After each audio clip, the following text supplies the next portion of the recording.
no capítulo 6. Evangelho de Lucas, capítulo 6. Daqui a pouco eu digo o versículo. Como sempre, antes de trazer a palavra, a gente ora. E eu digo para vocês que o tempo não mudou aquilo que sinto todas as vezes que vou ministrar a palavra do Senhor. Um grande temor e tremor. Meus irmãos, nós estamos aqui trazendo a palavra de Deus para a igreja dele. Ele é o cabeça, ele é o protetor, ele é o provedor.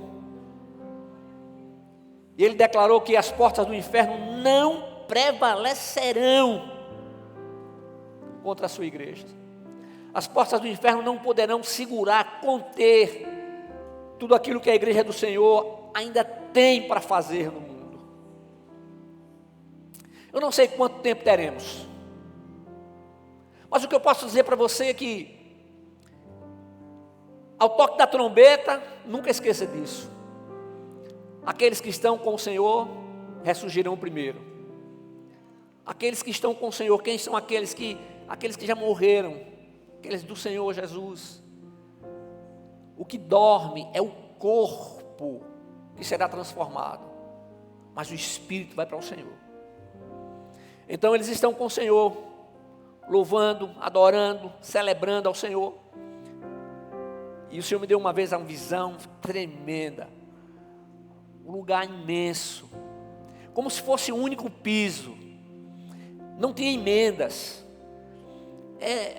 parecido com o piso de aquelas pistas de gelo, imenso, e ali uma multidão de anjos formados, e o Senhor, ao falar comigo, disse: meus anjos já estão formados, aguardando apenas o toque da trombeta, para arrebatar a minha igreja. Que coisa tremenda. Aí eu digo, que responsabilidade tremenda de ministrar a palavra. Essa palavra, ela precisa ser escutada, ela precisa ser guardada no nosso coração, para ser prática. Tem que ser prática. É maravilhoso porque quem nos dá o entendimento, o conhecimento, quem nos faz lembrar da palavra é o Espírito Santo. Amém? Aquele que habita em todo aquele que tem a Jesus Cristo como Senhor, único e suficiente Salvador. Agora, irmãos, todos nós somos seres humanos, temos emoções. Olhe, não existe e jamais existirá duas pessoas exatamente iguais. Podem ser gêmeos univitelinos ali, que você não vê diferença nenhuma, mas são diferentes. Porque Deus, o Deus Criador, Ele formou, a Trindade Santa foi quem formou, quem nos criou. E nós não podemos nos esquecer disso. E sempre respeitar as emoções dos nossos irmãos. Mas nunca podendo abrir mão da palavra. Essa palavra que é viva e verdadeira. E aí quando o Senhor me deu esse texto, eu fui olhar, que é um texto muito conhecido. A última vez que tinha falado na igreja sobre esse texto, já tem algum tempo. E aí ele me mostra algo muito simples, que eu quero transmitir para vocês. E eu peço ao Senhor que me capacite, porque eu não trago nada novo, irmãos. Quem renova, quem traz é o Espírito de Deus. Ele que faz tudo novo na nossa vida. Ele que faz com que essa palavra a gente conheça, a gente saiba de cor alguns textos. Mas o Espírito de Deus, ele fala conosco em cada momento, conforme a nossa necessidade. E isso aí não pode ser um peso, tem que ser uma satisfação, tem que ser uma alegria diferente. Eu não estou falando naquela alegria do gargalhar contínuo, ou de alegria de alguém que demonstra uma alegria que, quando passa o efeito da droga ou da bebida.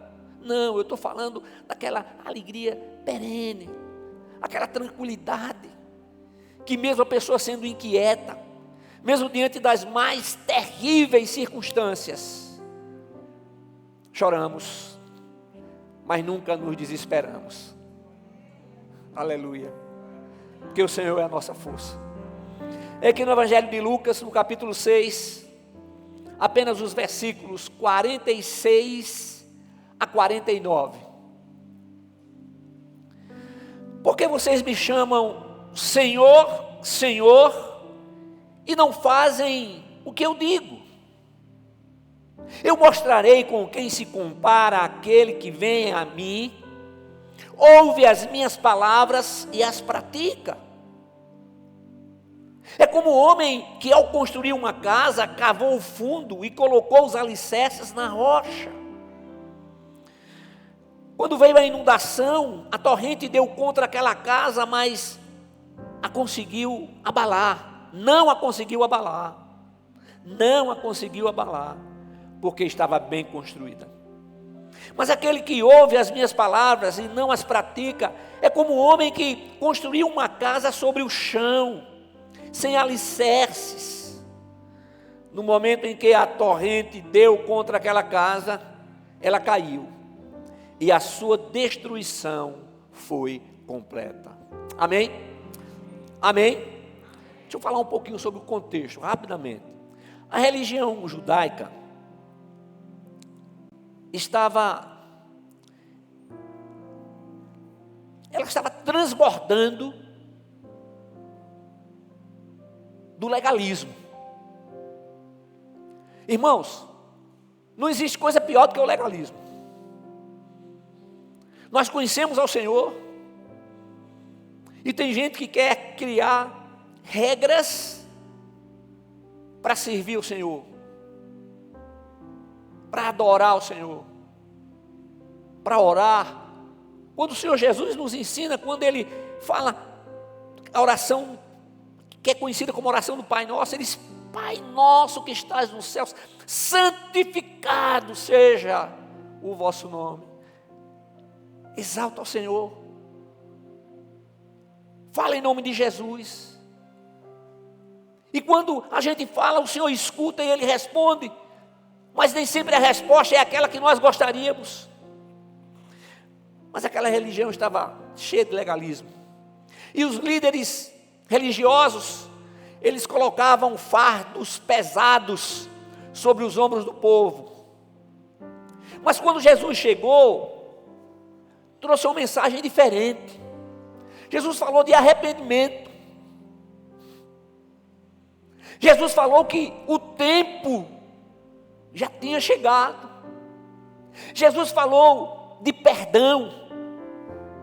Jesus falou de vida abundante. Jesus falou da misericórdia de Deus, da graça imensurável de Deus, do seu amor que nós não podemos nem imaginar. E então Ele mostrou claramente que o Evangelho, ele abre as portas da graça de Deus para todas as pessoas. O Senhor não faz distinção de pessoas. Com isso, os seguidores de Jesus estavam percebendo que as portas da graça de Deus as faziam felizes, e felizes de uma maneira que eles não conheciam, uma paz que eles nunca tinham sentido. E Jesus estava dizendo, lá em Mateus 11, 28 a 30, venham a mim todos que estão cansados e sobrecarregados, e eu darei descanso a vocês. Tomem sobre vocês o meu jugo e aprendam de mim, pois sou manso e humilde de coração, e vocês encontrarão descanso para as suas almas, pois o meu jugo é suave e o meu fardo é leve.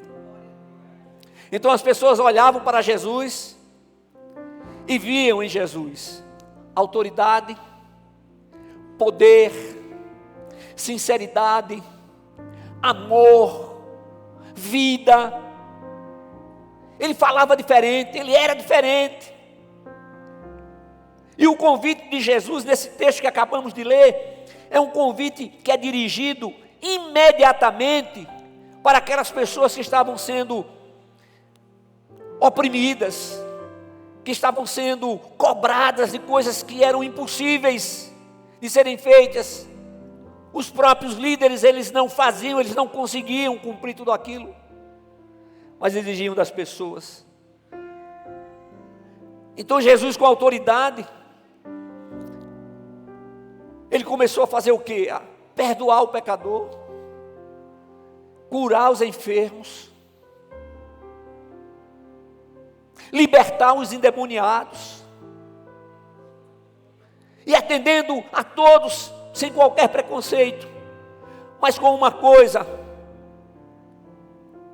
ele não abriu mão da palavra,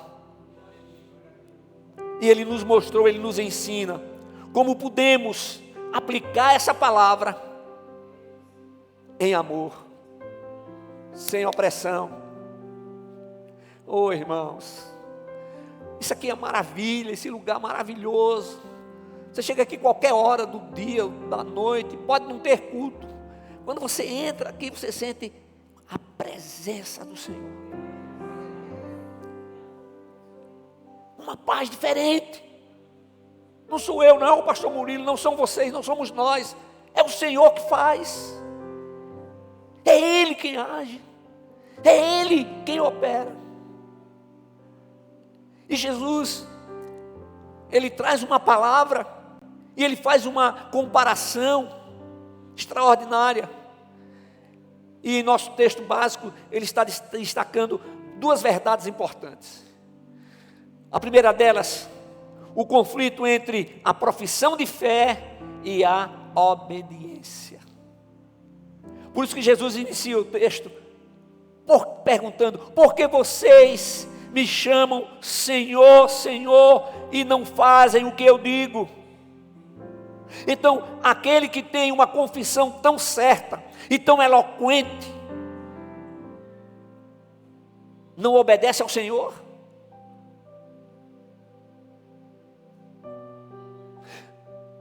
O que nós temos de mais precioso? O que é que nós temos de mais precioso na nossa vida? Você pode dizer a salvação. Sim, mas eu estou falando o que é que nós temos. É a nossa família, gente. É o que temos de mais precioso, é a nossa família. Você sabe, como eu sei, não é fácil conviver, porque pessoas pensam diferente. Me lembro constantemente das palavras, dos conselhos de minha mãe, de meu pai. Eu me lembro que minha mãe dizia: meu filho, olha, os dedos das mãos não são iguais. As pessoas são diferentes. Nós precisamos respeitar essas pessoas, tratá-las com amor, entretanto mostrando o que a palavra de Deus diz, mostrando que em Cristo Jesus a mudança de vida, em Cristo Jesus a transformação. Não é uma transformação como uma roupa diferente que a gente veste, mas é uma transformação que começa no nosso ser interior. Aleluia. Homem nenhum tem condição de fazer isso. Então não há ligação, não havia ligação com aquilo que os religiosos falavam e o que estava no coração deles. Falavam e não praticavam. E a segunda verdade mostrada por Jesus é o conflito entre o agir e o praticar. Então ele usa a figura do construtor, um construtor sábio, que edificou a sua casa e ele procurou colocar o melhor material que tinha. Deixa eu contar uma coisa sua, quando você era pequeno. Você tinha uns 5 anos, 4, 5 anos, 6 anos. E você sempre me perguntava: pai, como é que eu vou construir a minha casa? Como é que eu vou fazer?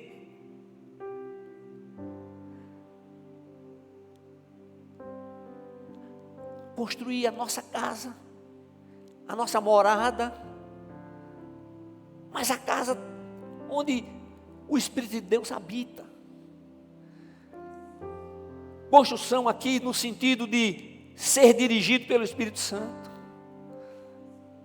E eu sempre pensava assim: Deus, o Senhor tem alguma coisa muito especial com meu filho. E eu demorei para perceber. Mas tudo acontece no momento do Senhor, no momento certo. Eu via aquela criança com uma preocupação, dizendo: como eu vou fazer? Aí veio o meu coração: como eu estou dando lugar para o agir do Espírito de Deus na minha vida, porque sou falho, sou pecador, todos nós somos. Eu não sou melhor do que vocês não são melhores do que eu. A unção é diferente. Há um chamado do Senhor. E a responsabilidade de transmitir tudo a partir do coração daquele que conhece os nossos pensamentos antes que nós venhamos a formulá-los, a conhecê-los.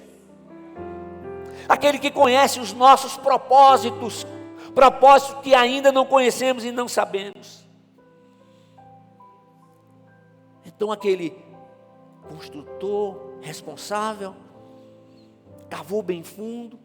Eu me lembro aqui na reforma que nós fizemos na igreja, fizemos duas reformas, grandes reformas nesse período que estamos aqui. Eu me lembro que em determinado local tem que colocar um pilar, e teve que cavar. Eu me lembro que estava aquilo cavando profundo. Eu disse para o engenheiro, né? Eu disse: rapaz, vai ser um negócio grande, né? Ele disse para mim: pastor, a gente tem que fazer com segurança. Aí eu disse: não, a gente tem que fazer com muita segurança. Então na nossa vida, será que nós estamos tendo esse cuidado? No nosso viver diário, no relacionamento da família, que quantas vezes não há um entendimento no sentido do mesmo pensamento, dos mesmos propósitos. Mas nós temos que entender uma coisa: ora, o Senhor me colocou, me presenteou com essa família, essa é a família que o Senhor me deu, então eu vou orar por cada um deles, cada membro da família, até que o Senhor responda. Muitas vezes é essa falta de perseverança. Orar. A palavra de Deus diz: orar sem cessar. Eu confesso para vocês que já disse para o Senhor, em algumas situações, eu digo: Senhor, me perdoa, porque eu tinha que ter orado mais. E aí, olhando para as duas casas, eram duas casas iguais. Imagine isso. Não havia diferença alguma. As casas eram iguais. Elas estavam juntas ali. Mas aí veio a tempestade, as chuvas. A Bíblia fala que os rios transbordaram. Olha, correnteza. E a correnteza veio sobre as duas casas. Não veio mais sobre uma do que sobre outra, não, mas as duas. A tempestade, os ventos. Aquela casa que foi firmada sobre a rocha, ela permaneceu inteirinha.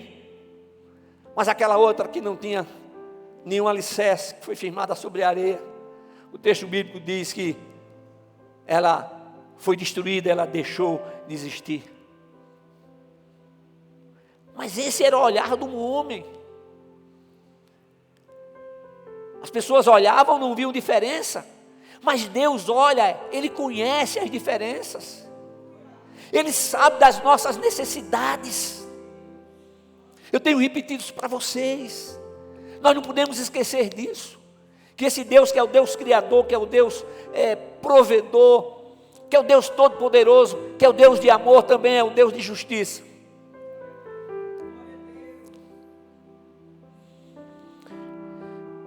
E aí, o pastor Hernandes Dias Lopes, ele diz assim: ouvir sem obedecer é insensatez.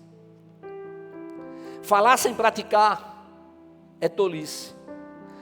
Não é suficiente conhecer a verdade, é preciso praticar a verdade.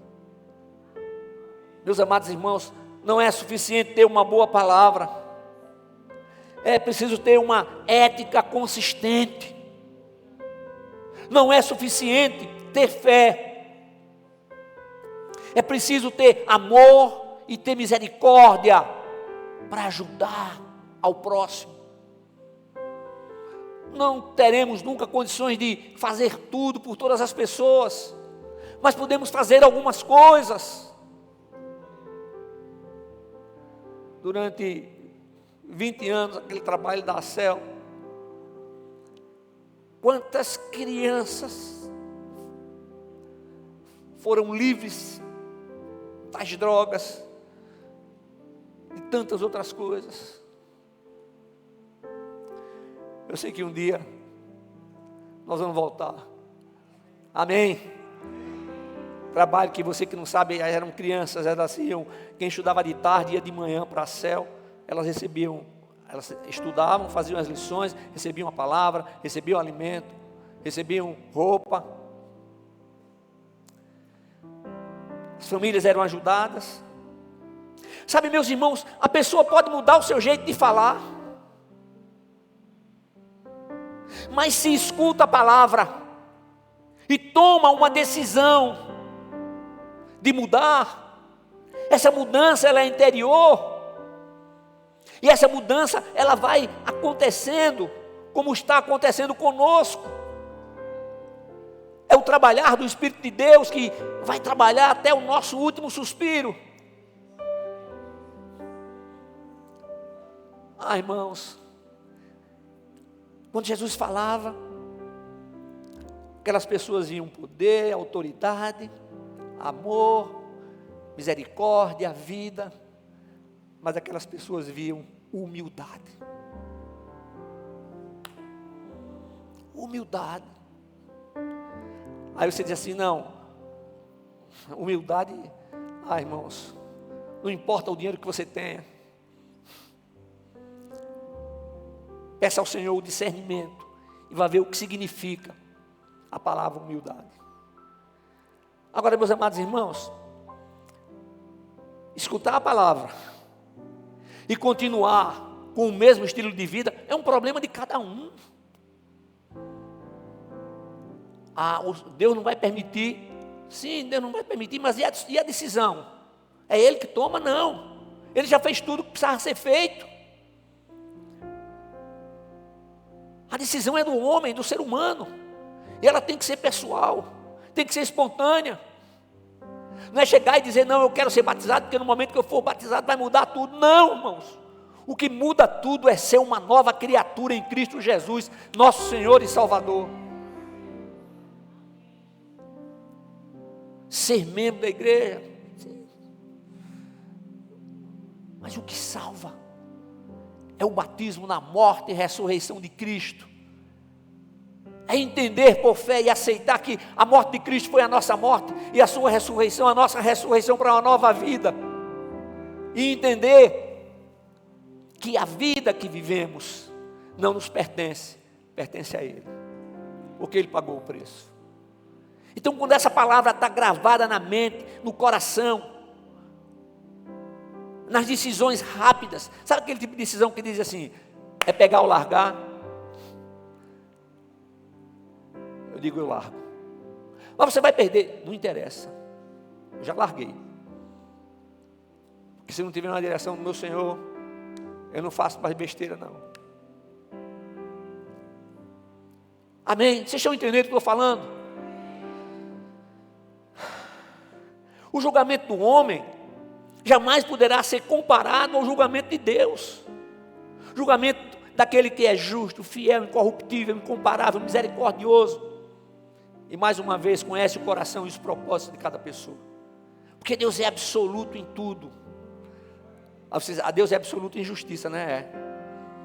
Mas Ele também é absoluto em amor. Ele é absoluto em graça. Ele é absoluto em misericórdia. Sabe a história dos trabalhadores? Logo cedo o homem foi à praça da cidade e disse que precisava de trabalhadores para colher lá na sua plantação. E ele volta às 10 horas, pega mais homens, volta ao meio-dia, volta às 2 horas, volta às 5 horas, e às 18 horas, ele vai pagar a cada pessoa. Mas cada pessoa, antes de ir, ele disse quanto ia pagar. E o que chegou logo cedo, recebeu o mesmo valor daquele que trabalhou só 1 hora. Mas Senhor, eu trabalhei o dia todo, ele só trabalhou 1 hora, e está recebendo o mesmo valor. Usando a palavra atualizada. Mas o dinheiro é meu. Eu disse quanto você ia ganhar. Então não importa quanto tempo ele trabalhou. Importa que nessa 1 hora ele esteve aqui e ele realizou o trabalho. Sabe o que quer dizer isso, irmãos? Pessoas que são naquela última hora dizem assim: eu quero a Jesus como Senhor e Salvador. Não pense que elas não serão salvas, não. Elas são salvas sim. E muitas já estão com o Senhor. Porque é o Senhor que salva. Nós não temos poder de salvar ninguém, é o Senhor. E só existe um mediador entre Deus e o homem, que é Jesus Cristo, o homem. Não importa se os homens criam mediadores, criam outros que podem interceder, não. A oração é ao Pai eterno, ao Deus Criador, em nome de Jesus. Em nome de Jesus a gente encerra a oração sempre. Nós podemos aplicar a palavra à nossa vida e cada um à sua família. Vou fazer mais uma vez a pergunta e você responde aí no seu coração. Você está alicerçado, você está alicerçando a sua vida em Cristo? Você está alicerçando a sua vida em Cristo? Você está alicerçando a sua família em Cristo? Como disse agora há pouco, a família é o bem mais precioso na terra. E sabe o que é que você precisa investir na sua família? Do seu tempo. Do seu tempo.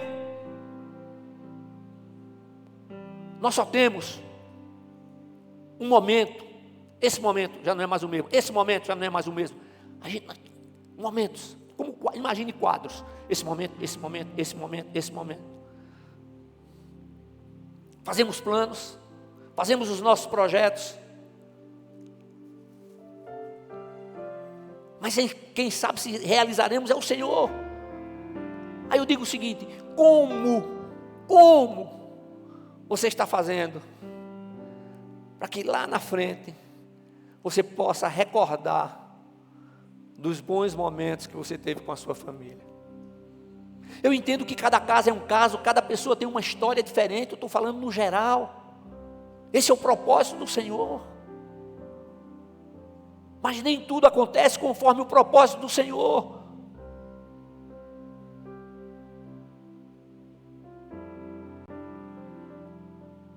Estamos em Cristo, mas ainda somos pecadores, ainda cometemos pecados, sim. A nova criatura, ela não consegue mais viver na prática do pecado.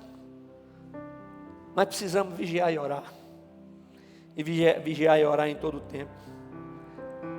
Então, é preciso investir tempo. Você que ainda não casou, Coloque na sua cabecinha abençoada, que é preciso investir tempo.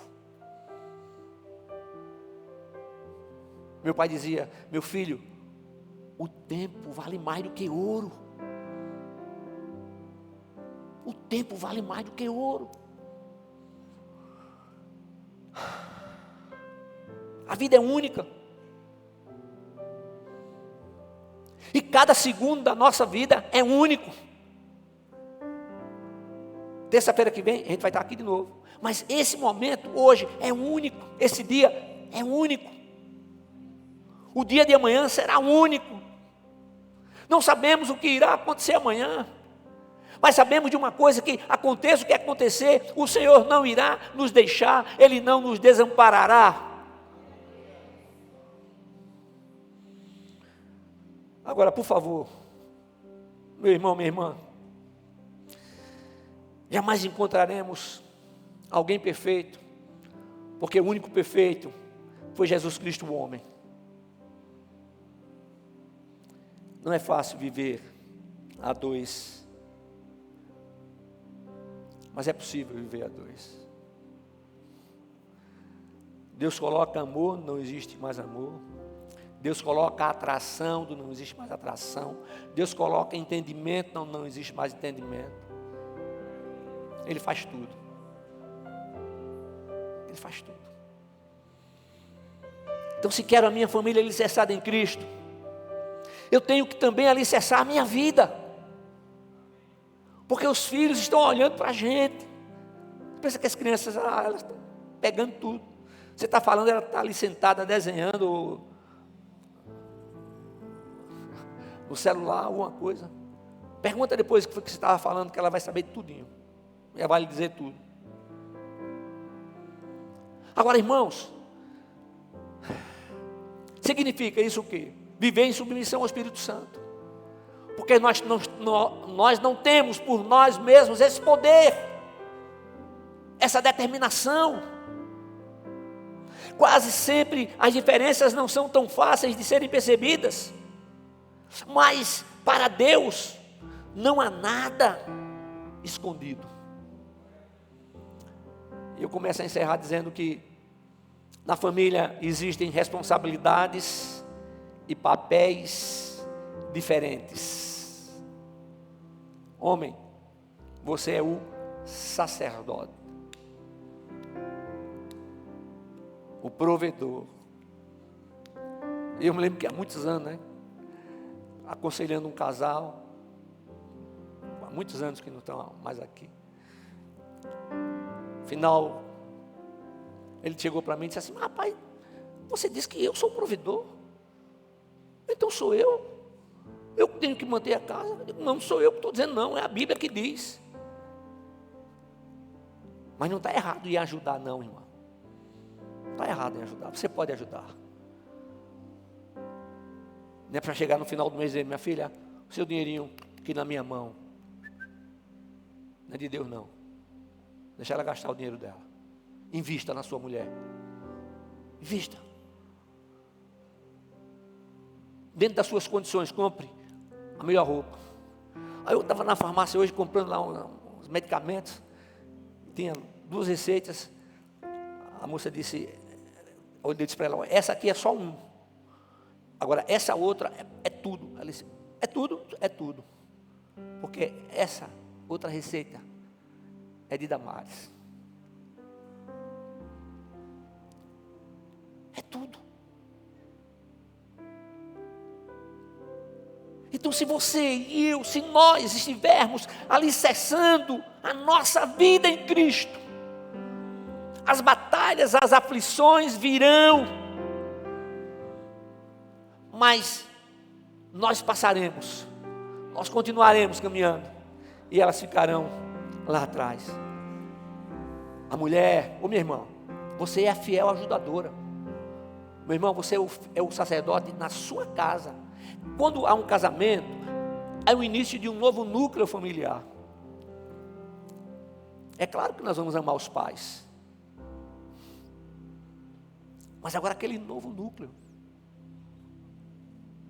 ali vão nascer filhos. Aí aquele casal, eles serão os pais,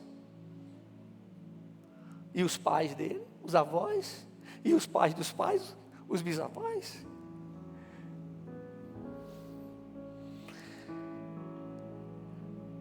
Minha mulher, você é a fiel ajudadora. Significa que você é aquela que vai estar junto para estimular seu marido, para ajudá-lo, para orientá-lo, para orar por ele também, como você deve orar por sua mulher. A família nunca será perfeita, mesmo a família alicerçada em Cristo. Mas a presença do temor do Senhor na nossa vida, sem dúvida alguma, fará toda a diferença. E temer a Deus não é ter medo de Deus, mas é amá-lo com respeito. Em Cristo, e somente em Cristo, nós podemos dizer: a minha família está sendo alicerçada em Cristo Jesus. A minha família está sendo alicerçada na rocha eterna, que é Cristo. Agora, entenda uma coisa: como você não é uma pessoa perfeita, seus filhos também não são. A gente ensina a criança, ensina no caminho que deve andar. Cresceu, tem a sua vida. O que é que a gente pode fazer? Duas coisas: aconselhar, se tiver chance de aconselhar, e orar.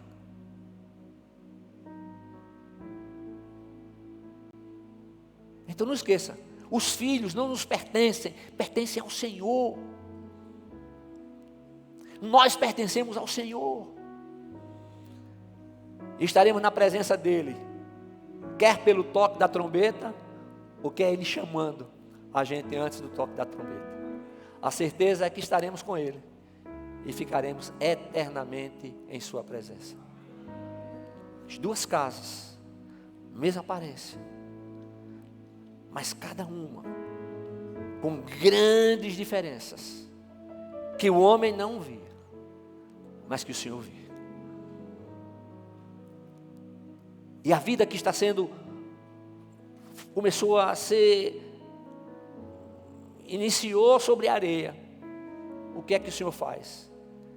Ele vai fazer com que os alicerces sejam aprofundados, e até chegar lá na rocha eterna, rapidamente, para te sustentar, para prover as suas necessidades. No nome santo de Jesus. Amém? Vamos ficar de